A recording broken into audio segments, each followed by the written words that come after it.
2.5 నెలలు ఒక ఖైదీగా ఉండాల్సిన పరిస్థితి వచ్చిందని చెప్పి కూడా మీకు అందరు కూడా నేను తెలియజేస్తా ఉన్నాను. గౌరవ కోర్టు పెట్టిన ఆంక్షల మేరకు ఈ కేసు గురించి వివరంగా మాట్లాడేదానికి పర్మిషన్ లేదు. అయినా కూడా ఒక మాట నేను చెప్పదలుచుకున్నాను. గౌరవ కోర్టు ఇచ్చిన బెయిల్ ఆర్డర్ ని ఒకసారి చదవమని కూడా నేను అందరిని కూడా అడుగుతున్నాను. దాంట్లో ఇచ్చిన పాయింట్స్ 100% నిజమని చెప్పి కూడా నేను తెలియజేస్తా ఉన్నాను. గౌరవ కోర్టు ఏదైతే ఆర్డర్ లో విషయాలు చెప్పిందో అవన్నీ కూడా ఒక్కసారి చదవమని చెప్పి కూడా నేను కోరుతా ఉన్నాను. ఇన్ని రోజులు జైల్లో పెట్టిన తర్వాత కూడా మళ్లీ అదే మాట చెప్తా ఉన్నాను. ఎక్కడ కూడా అధైర్యపడే ప్రసక్తే ఉండదు.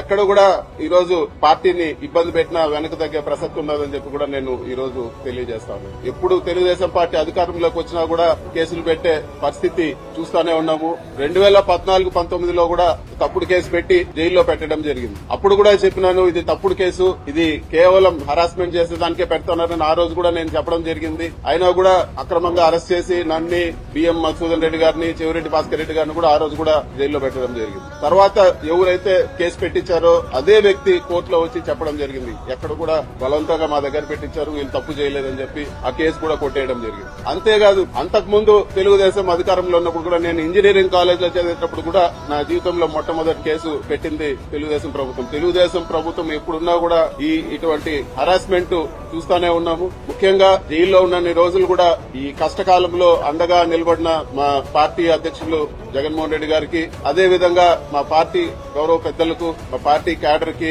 అందరూ కూడా వెన్నంటుండి సపోర్ట్ గా ఉన్న ప్రతి అందరికి కూడా మనస్ఫూర్తిగా నేను ధన్యవాదాలు తెలియజేస్తా ఉన్నాను.